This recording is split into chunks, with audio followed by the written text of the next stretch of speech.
Oi pessoal, a gente está começando mais uma aula do curso Fotografia Digital do Entusiasta ao Profissional. Quero dar as boas-vindas a vocês e parabenizar por ter chegado até aqui neste módulo em que a gente vai tratar de alguns recursos e controles de câmeras fotográficas. É um prazer ter vocês aqui assistindo, acompanhando e crescendo cada vez mais com os conteúdos, com o conhecimento. Tenho acompanhado um pouco do trabalho, dos exercícios de vocês pelo grupo do Facebook e tenho ficado sempre muito mais empolgado a cada novidade que eu vejo, a cada foto nova que vocês postam, a cada clique novo. É uma renovação, é um exercício de compartilhar um pouco do seu olhar, do seu trabalho e da sua subjetividade. É exercitar a sensibilidade e a técnica, e é isso que faz a diferença. É isso que pode nos levar do entusiasta a profissional. Exercício constante de sensibilidade e da habilidade, da técnica. Quero agradecer a vocês por estarem aqui mais uma vez e expressar a minha felicidade e a minha gratidão por essa sinergia, por todo esse compartilhamento e tudo que tem sido tão bom dessa dinâmica de funcionamento, de troca, de compartilhamento, de conversa dentro do curso Fotografia Digital do Entusiasta ao Profissional. Tem sido gratificante acompanhar vocês e compartilhar um pouco e facilitar o aprendizado para que vocês possam desenvolver suas habilidades e sensibilidades. Mas vamos mergulhar na aula de hoje um pouco sobre os recursos e controles da câmera, onde fica um pouco do que a gente viu nas aulas sobre fotometria, onde você pode configurar. Em alguns exemplos eu separei 2 exemplos de smartphone e um exemplo de câmera DSLR que você pode utilizar como padrão de referência para poder fazer as suas configurações. E, claro, existem alguns princípios que são comuns entre esses equipamentos e que você pode utilizar e adaptar e descobrindo o seu próprio equipamento. A gente vai falar um pouquinho mais sobre isso já já, porque agora, como de costume, antes de começar, tem algumas coisas que eu gosto de lembrar, porque é muito importante, porque é essencial para que você possa absorver o máximo, para que você possa tirar o máximo de aprendizado e o máximo de proveito dessas aulas e do curso. Então, o que você precisa para a aula de hoje, como de costume, é de atenção. Você precisa estar presente, você precisa estar aqui ouvindo, vendo e aprendendo. Ouvindo, vendo, anotando, revendo e aprendendo a cada nova vez um novo recurso, uma nova informação, um novo dado para utilizar no seu dia a dia. Então, mantenha a sua atenção aqui, mantenha aqui o seu foco para poder utilizar a linguagem de um dos recursos muito importantes da fotografia. Mantenha esses conteúdos em foco e vamos trilhar essa jornada de conhecimento juntos. Separe lápis ou caneta, o que você preferir, e papel, ou mesmo seu tablet com um arquivo de texto, ou o notebook, o computador com um arquivo de texto, para que você possa fazer as suas anotações, seus apontamentos pessoais, possa anotar dúvidas, anotar conceitos, anotar dicas de conteúdos a pesquisar. Então é muito importante que você faça isso para poder reforçar aquilo que você ouve, aquilo que você vê, para poder fixar melhor os conteúdos e ter sempre um horizonte de aperfeiçoamento e de aprendizado. Tem algumas dicas que são preciosas, que eu sempre compartilho e que vou manter-me sempre repetindo para que você possa internalizar essas informações e essas dicas, porque realmente fazem a diferença.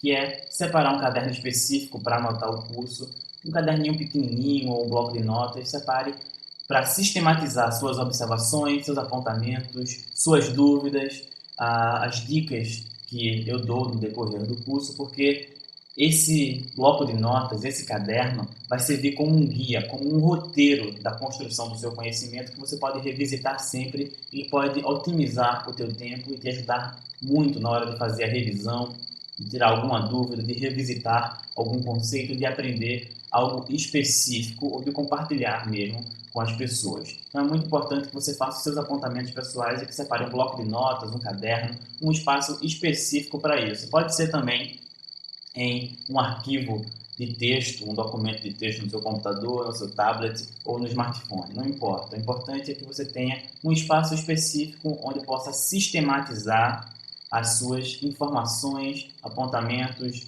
dúvidas e inferências sobre o conteúdo do curso Fotografia Digital do Entusiasta ao Profissional. E revise os conteúdos. A revisão nos ajuda tanto a fixar o que a gente já viu, como a trazer novos insights, novas ideias a partir daquele conteúdo. Então você fixa o que já viu e acaba vendo coisas novas que você não tinha dado tanta importância, que não tinha percebido antes. Então a revisão é extremamente importante para que você possa aprender da melhor maneira possível os conteúdos. E aí, antes da gente mergulhar especificamente no conteúdo de hoje sobre controles e recursos de algumas câmeras, alguns controles e recursos que você pode utilizar no equipamento que você tem em mãos, eu quero recapitular um pouco do que a gente já viu e te dar um bônus ligado aos efeitos e aos conceitos e regras que a gente viu no último módulo.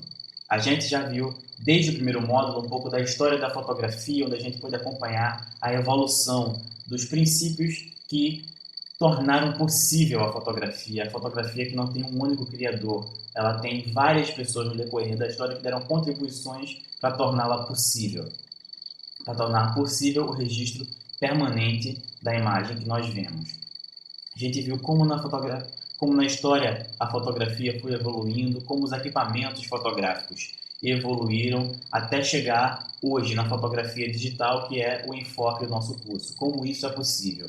A gente passou pelos pilares da reeducação do olhar, que é um tema transversal em todos os módulos deste curso, e a gente pôde aprender algumas regras, algumas técnicas, a gente pôde aprender sobre o comportamento da luz, da cor, como é possível criar uma imagem dentro de uma câmera fotográfica digital e como ela se processa em câmeras compactas e em câmeras DSLR, por exemplo, até passar para a fotometria, para a medição da luz, entender como a luz é medida, por que ela deve ser medida e quais são os parâmetros que vão regular essa medição de luz. A gente falou um pouco sobre composição, alguns efeitos e alguns impactos disso e entrou em algumas regras de composição fotográfica e alguns efeitos possíveis a partir desse equilíbrio.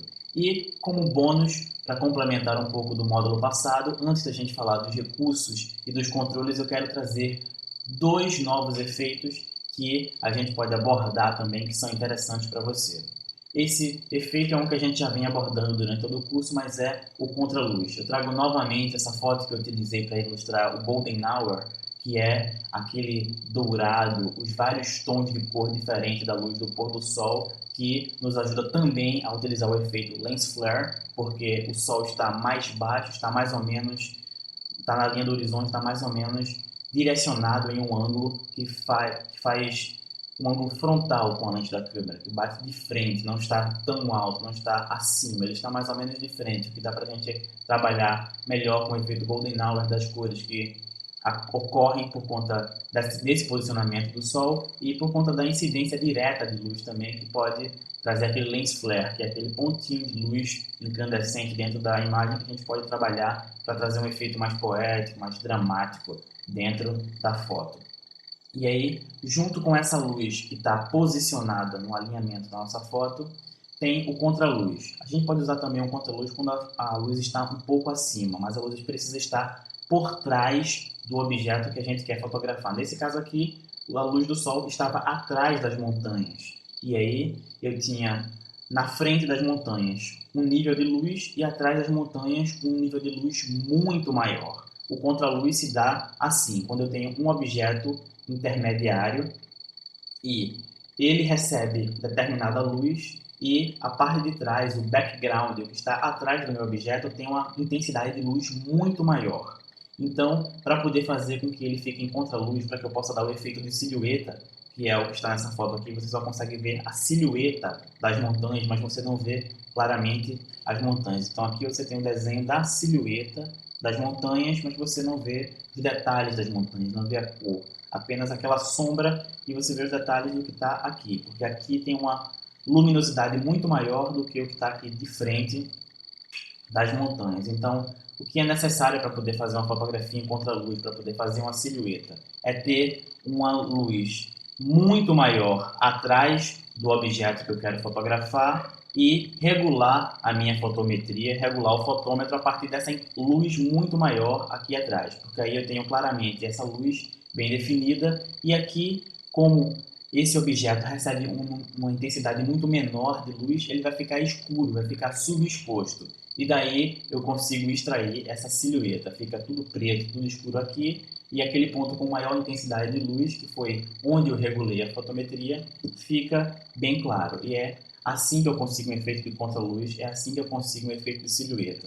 Você pode fazer isso muito facilmente em praia, por exemplo, que tem uma grande intensidade de luz, quando você fica contra a luz. O nome é contraluz justamente por isso, porque a luz não está incidindo na frente do objeto que você quer fotografar. A luz está atrás, está no sentido contrário ao objeto em relação à lente da câmera. Por isso que é contraluz, porque se você quiser equilibrar a exposição, como tem um desequilíbrio enorme, tem luz muito alta num ponto e luz muito baixa em outro, fica difícil conseguir equilibrar isso. Então você vai regular a partir do ponto de maior intensidade de luz para deixar escuro, para deixar só a sombra do objeto que recebe menos luz. Então esse é o efeito contraluz que pode gerar as silhuetas, como neste caso, que é um efeito muito interessante a ser explorado. E uma outra técnica que eu vou citar especialmente neste módulo, principalmente quando eu for falar das configurações do smartphone, utilizando o exemplo do Galaxy Note 2, é o HDR, ou High Dynamic Range, que é, na verdade, o High Dynamic Range significa a gente trabalhar uma alta frequência de luz, a gente trabalhar uma alta gama de luz dinâmica, que, só para fazer um comparativo, é como se a gente tivesse pelo menos 3 fotos diferentes. Lembra lá da exposição que vai do -2 ao +2? Então pronto, é como se a gente tivesse uma foto com a luminosidade equilibrada, com a fotometria lá no zero, com a exposição no zero, bem no centro, uma foto com a exposição -2, ou seja, subexposta com menos luz, e uma foto com +2, ou seja, sobreexposta com mais luz. E como se a gente juntasse essas 3 fotos, foto com pouca luz, foto equilibrada, foto com muita luz, em uma foto só.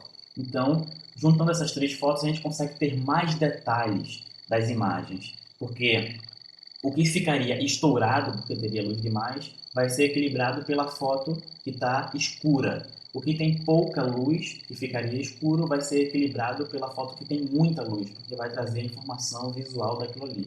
E a foto que está no meio, que está centrada, vai ser o ponto de equilíbrio dessas duas fotos, para que a gente tenha uma imagem captando mais informação visual, o que em muitos casos dá até um efeito surreal na fotografia, como você pode ver esse exemplo aqui. A foto é de um fotógrafo alemão e é da Wikimedia Foundation. Essa foto, os créditos vêm de lá da Fundação Wikimedia.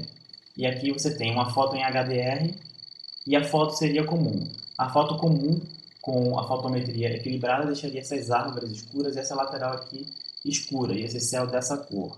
Na foto em HDR, o céu fica com um azul mais intenso, porque equilibra as 3 exposições distintas. Então, as cores também ficam mais vibrantes, porque misturam-se as 3 exposições diferentes em uma mesma imagem. Você pode ver com clareza cada pedacinho de cor aqui, porque é como se você tivesse 3 fotos diferentes em uma só, diferentes exposições em uma só foto. Na maior parte das DSLR não é possível fazer isso de modo automático. Pode fazer, como nos controles da câmera você vai ver a possibilidade de, em um clique, fazer 3 fotos diferentes. Ele vai fazer uma foto de baixa exposição, de exposição média e de alta exposição, e você vai ter 3 fotos diferentes. E você pode juntar essas 3 fotos num software de edição. Existem alguns softwares específicos que mais na frente eu vou trabalhar e indicar alguns para vocês. O Photoshop pode fazer isso, mas outros softwares trabalham especificamente com HDR. Eles vão unir 3 fotos em uma só para criar a imagem HDR. Então você pode utilizar essas 3 fotos com exposições diferentes para criar um HDR, e alguns smartphones e algumas câmeras compactas também hoje em dia já fazem isso. Você pode dar o clique e ele já cria uma foto em HDR. Ele faz as 3 fotos com diferentes exposições e já une em uma foto só para te dar o efeito HDR. Então isso é possível tanto criando 3 fotos diferentes, com exposições diferentes, e unindo num software de edição, ou em alguns equipamentos você já pode ter isso na hora. Você pré-programa para fazer foto em HDR, ele vai fazer as 3 fotos e depois vai te dar o resultado final da união dessas 3 fotos em HDR. E aí, passando agora especificamente para as funções e recursos das câmeras, eu quero lembrar para vocês algumas coisas que a gente já vem discutindo, que a gente já vem debatendo e elaborando desde o início do curso Fotografia Digital do Entusiasta ao Profissional. Primeiro, você pode fazer fotos melhores com o equipamento que você tem em mãos. E você deve começar treinando suas fotos e o seu olhar com o equipamento que você tem em mãos antes de passar para a compra de um equipamento. É fundamental que você exercite com aquilo que você tem, para ir abrindo sua mente e exercitando o seu olhar para que depois passe para a compra de um equipamento. Segundo, cada equipamento vai te dar uma possibilidade. Você vai ter determinados recursos com o equipamento e outros recursos você não vai ter. Para ter o controle total, o controle manual, provavelmente você vai precisar de uma DSLR, porque a maior parte das câmeras compactas, os smartphones e celulares tem pré-definições e pré-programas, mas não te dá a possibilidade de controle manual das funções da câmera, dos pilares da fotometria. Então, a DSLR no manual vai te dar essa possibilidade para que você possa explorar mais recursos e poder fazer fotos com mais efeitos e ter mais possibilidades fotográficas. Terceiro, algumas funções e recursos são comuns a todos os equipamentos. Por exemplo, a fotometria ela é feita da mesma maneira em todos os equipamentos, mas em nem todos você vai ter o controle delas. Então, é importante que você entenda os conceitos de fotometria, entenda os conceitos básicos, que você entenda as regras fotográficas, que você entenda o comportamento da luz e o que é a fotometria e o que são as regras e como funcionam as regras. Por exemplo, ter noção de que para congelar uma imagem eu preciso de velocidades mais altas. E se eu tenho velocidades mais altas, eu preciso compensar essa velocidade mais alta em uma abertura também maior, que significa um f, o número do f, menor. Então você precisa ter essa noção, ir estudando e revisando esses conceitos para poder entender como isso funciona. Porque, por exemplo, na função desporto, na função esportes, na função movimento, dependendo do que o modelo ou marca da sua câmera chame, você vai entender que a função daquilo ali é congelar a imagem. E se vai congelar a imagem, a câmera vai utilizar velocidades mais altas, o que demanda a entrada de mais luz. Então, porque mesmo que esteja no automático, você não vai ter o controle manual disso, mas existe um pré-programa que vai deixar a velocidade mais alta na hora de fazer a foto. Então, você precisa entender o conceito que fundamenta para entender, mesmo que você não tenha um controle manual, o que aquela pré-programação do teu equipamento vai fazer. Então, você precisa revisar a ideia de fotometria, revisar as aulas sobre conceito, sobre fotometria, sobre regras, para que você possa fixar aí na sua mente o que cada tipo de foto demanda, o que cada tipo de foto precisa para fazer. Porque quando você tiver um pré-programa na sua câmera, no seu equipamento, você vai entender o que aquele pré-programa vai demandar. Se é o desporto, se é o movimento, se é foto de esportes, vai demandar mais luz, porque o tempo de exposição vai ser menor. A velocidade é alta para conseguir congelar a imagem. Então você precisa de uma abertura que compense, você precisa de uma quantidade de luz no ambiente que compense aquela alta velocidade. Então você precisa ir pensando nisso, você precisa ir fixando esses conceitos com você para que, mesmo que você faça as fotos no automático, que você não tenha uma DSLR para controlar tudo no manual, você entenda o que aqueles pré-programas, o que aquelas funções e possibilidades da tua câmera fazem para conseguir locais em que você tenha aquela foto com uma boa qualidade. Você precisa entender que os retratos eles vão ter uma medição mais central, porque, de modo geral, a pessoa vai estar centralizada. Então, deixar menos profundidade de campo. Então, entenda que menos profundidade de campo é maior abertura do diafragma. Então, se você tem uma pré-programação de retrato, é isso que a tua câmera vai tentar fazer no modo automático para te dar aquela foto do tipo retrato. Então, veja como isso está ligado e como, independentemente do equipamento que você tenha, você precisa aprender os conceitos para que você possa utilizar bem no equipamento que você tem. Claro, alguns recursos você só vai conseguir explorar à sua maneira podendo ter o controle manual em uma DSLR ou em um equipamento que te permita o controle manual de todas as funções da sua câmera. Então, é preciso ter isso em mente, preciso estudar, revisar, exercitar sempre técnica, habilidade e sensibilidade para que você possa obter melhores resultados com o que você tem em mãos e, a partir disso, definindo os seus objetivos, definindo o que você quer com a fotografia, o que você quer retratar, como você quer retratar e que efeito você quer dar, conseguir pensar em que função você vai precisar utilizar e que recursos você vai precisar utilizar da sua câmera para poder obter aquele efeito. E a partir disso, caso você queira fazer um upgrade no seu equipamento, definir que tipo de equipamento você vai precisar, que tipo de equipamento aquele tipo de fotografia, aquelas funções vão demandar. Então, esta primeira parte do módulo de hoje a gente encerra aqui e você vai ter alguns vídeos em que eu falo na DSLR e em smartphones como utilizar esses recursos. E aí é importante que você entenda os conceitos para aplicar e explorar os equipamentos que você tem. Lembrando, um bom fotógrafo sempre conhece o seu equipamento. Leia o manual de instruções do seu equipamento, do seu smartphone, da sua câmera fotográfica. Exercite, mexa, configure, tente. Isso é um imperativo para que você possa melhorar e obter fotos melhores. E aí, use os conteúdos que virão nas próximas partes deste módulo para poder te auxiliar nessa jornada. Muito obrigado.